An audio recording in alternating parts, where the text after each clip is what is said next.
धर्मरक्षक पार्थ. काल मी दांडिया खेळून गेलो तर मी झोपलो. मग माझ्या स्वप्नात रावण आला. त्यांनी मला त्याचे काही विचार सांगितले. तर तो म्हणे की मी तुला सांगतो, तू लोकांपर्यंत पोहोचव. तर मी बोलला सांग बो. मग आता ऐका माझ्यातला रावण काय सांगत होता. रावण चढत असताना रावणाने हसत गर्दीकडे बघितलं. तपासा स्वतःच्या चरित्राला, मोठ्याने त्याने विचारलं. हो केलाय मी गुन्हा सीतेचे अपहरण करण्याचा.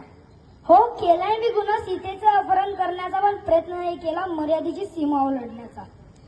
दिवसा ढावड्या रस्त्यावर अब्रूचे लचके तोडतात आणि सभ्यपणाचा आव दाखवून दरवर्षी मला चढवतात.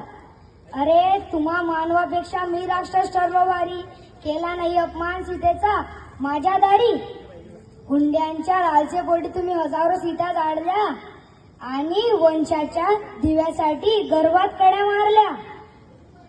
हक्क नाही तुम्हाला मला बदनाम ठरवण्याचा. प्रयत्न करा स्वतःच्या चरित्राला सुधारण्याचा.